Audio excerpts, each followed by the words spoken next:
নমস্কার বন্ধুরা, আমি সুমনা আর আমার এই ছোট্ট ছাদ বাগানে তোমাদের সবাইকে স্বাগত। আর এই ফুলের কালারটা দেখো কি দারুণ, একদম ডিপ লাল রঙের। আজকে দুটো ফুল ফুটেছে, আর এই জবা ফুল একটা ফুটেছে, আর এই সাইডেও একটা জবা ফুল ফুটেছে। এই দেখো, এটা হচ্ছে লক্ষ্মী জবা, একটা কুঁড়ি রয়েছে, ওটা কালকের ফুটবে। আর এই যে হলুদ রঙের বড় সাইজের চন্দ্রমল্লিকা ফুলগুলো গাছের মধ্যে ছিল, কালকের বৃষ্টি হওয়ার পরে কিন্তু ফুলগুলো একদম ভারী হয়ে গাছগুলো সব হেলে পড়েছিল, তাই আমি গাছের মধ্যে যত পুরনো ফুলগুলো ছিল সব কেটে ফেলেছি। আর এবারে আমি কিন্তু এইগুলোকে রোদ্দুরের মধ্যে খেলিয়ে দেব, তারপরে ফুলের গাছগুলোকে বসাবো। এটা হচ্ছে চা পাতা, বাড়িতে যে আমরা চা খাই সেই চা। আমি জল দিয়ে ভালো করে ধুয়ে নিয়েছি। এটাকে এবার রোদ্দুরের মধ্যে খেলিয়ে দেবো, দিয়ে ভালো করে কয়েকদিন কিন্তু শুকনো করে নেব। তারপরে এটা কিন্তু মাটির সঙ্গে মিশিয়েও গাছ বসাতে পারবো, বা গাছের গোড়ায়ও কিন্তু আমি ব্যবহার করতে পারবো। এখানে দেখো খেলিয়ে দিয়েছি।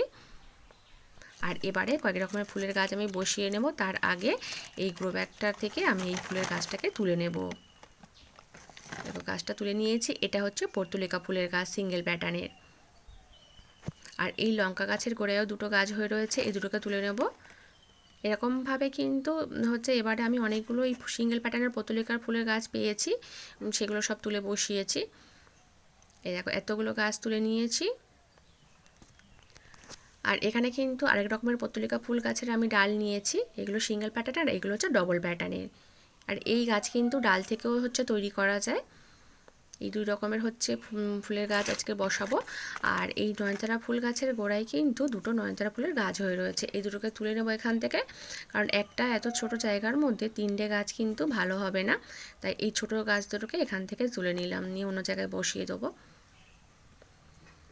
গাছের কিন্তু চারটে নয়নতারা ফুলের গাছ বসাবো, অন্য বেডের মধ্যে থেকে দুটো গাছ তুলে নিয়েছি। এবারে এই গাছগুলোকে সব বসিয়ে দেবো। আর এই ছোটো ছোটো কৌটোগুলোর মধ্যে কিন্তু গাঁদা ফুলের গাছ ছিল, সেগুলো নষ্ট হয়ে যাওয়ার পরে সেগুলো তুলে দিয়েছিলাম।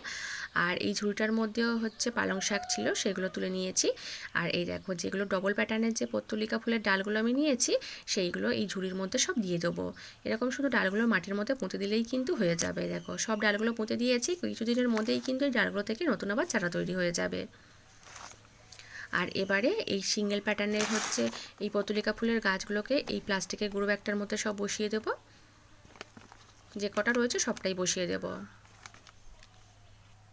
দেখো সব বসিয়ে দিয়েছি। এই গাছগুলো কিন্তু আবার বড় হয়ে গেলে ওপর দিক থেকে আবার ডাল ভেঙে আবার হচ্ছে মাটির মধ্যে পুঁতে দিলে কিন্তু আবার নতুন চারা তৈরি হয়ে যাবে। আর এই নয়নতারা ফুলের গাছগুলোকেও এবার বসিয়ে দেব। এখন থেকে যদি আমরা এই নয়নতারা ফুলের গাছ বা হচ্ছে এই পর্তুলিকা ফুলের গাছ বা ডাল আমরা যদি হচ্ছে বসিয়ে দিই, তাহলে কিন্তু সময় মতো এই গাছগুলো থেকে আমরা প্রচুর পরিমাণে কিন্তু ফুল পাবো। দেখো সব গাছ আমার বসানো হয়ে গিয়েছে। আর এবারে অল্প অল্প করে একটু জল দিয়ে দেবো। খুব বেশি জল দেবো না, কারণ মাটিটা হচ্ছে ভেজা ভেজা রয়েছে, কালকে বৃষ্টি হয়েছে। জল দেওয়া হয়ে গিয়েছে। এই গাছগুলোকে কিন্তু আমি এখন হচ্ছে ছায়ার মধ্যে 2 থেকে 3 দিন রেখে দেবো। আগেরবারে আমি যে হচ্ছে পর্তুলিকা ফুলের গাছ, নয়নতারা ফুলের গাছগুলো বসিয়েছিলাম, সব গাছগুলো কিন্তু বেঁচে রয়েছে। এই দেখো পর্তুলিকা ফুলের গাছগুলোও কিন্তু ঠিক আছে। আর এইগুলোকে এখন ছায়ায় করে দিই, তারপরে 3 থেকে 4 দিন পরে রোদ্দুরে বের করব। আর এবারে আমি আমার ছাদ বাগানের সমস্ত গাছে কিন্তু হচ্ছে কীটনাশকটা হচ্ছে স্প্রে করব, কারণ কালকে বৃষ্টি হয়েছিল, বৃষ্টি হওয়ার পরে কিন্তু গাছে পোকামাকড় আক্রমণটা বেশি হয়। আর এখানে একটা আমি 1 লিটারের বোতল নিয়েছি, তার মধ্যে জল ভরে নিয়েছি, একটু কম নিয়েছি। আর তার মধ্যে দেখো কিছুটা কীটনাশক আমি হচ্ছে দিয়ে দিলাম। এটা হচ্ছে নিম কীটনাশক, বাড়িতেই আমি হচ্ছে তৈরি করেছি। আর কিভাবে হচ্ছে এই নিম কীটনাশক আমি তৈরি করেছি তার ভিডিও কিন্তু আমার চ্যানেলে দেওয়া রয়েছে। আর এবারে এই নিম কীটনাশকটা কিন্তু হচ্ছে আমি আমার ছাদ বাগানের সমস্ত গাছে কিন্তু দিয়ে দেবো। আর এটা একটু যেহেতু জৈব, তাই একটু কম বেশি হলে কোনো অসুবিধা নেই। আর এই সাইডেই প্রথমে দিয়ে দিচ্ছি, এখানে যে টমেটো গাছ রয়েছে, তারপরে এই ফুলের গাছগুলো রয়েছে, সব গাছে দিয়ে দেবো। দেখো এখানে সব গাছে আমি দিয়ে দিয়েছি। আর এই যে এখন লেবু গাছে নতুন পাতা বেরোচ্ছে, এই সময় কিন্তু লেবু গাছে পোকার আক্রমণটা বেশি হয়। অবশ্যই কিন্তু কীটনাশক ব্যবহার করতে হবে, তার উপর আবার বৃষ্টি হয়েছে, আরও বেশি কিন্তু পোকা হবে। আর তাই আমি দেখো এই লেবু গাছগুলোতেও সব দিয়ে দিচ্ছি। আর এই দেখো স্প্রে মেশিনের মুখটা কিন্তু ভেঙে গিয়েছে, আর লাগাতে পারছি না। এই দেখো এই অবস্থায় হচ্ছে দিয়ে দিই। দেখো পুরো ভেঙে গিয়েছে। আবার বাজার থেকে নতুন কিনে আনলে তবে হচ্ছে হবে। এখন এরকমভাবেই হচ্ছে গাছগুলোতে সব দিয়ে দিই, নয়তো হচ্ছে এটা নষ্ট হয়ে যাবে। আর আমি যে রাস্তার ধার থেকে কুমড়ো গাছ নিয়ে এসেছিলাম আর এই গ্রো ব্যাগটার মধ্যে বসিয়েছিলাম, সেই গাছে দেখো কুমড়ো ধরেছে, দুটো ছোট ছোট হয়েছে। জানি না এগুলো হবে কি না, কারণ গাছটা কিন্তু খুবই ছোট, খুব একটা বাড়েনি। দেখা যাক কি হয় কি।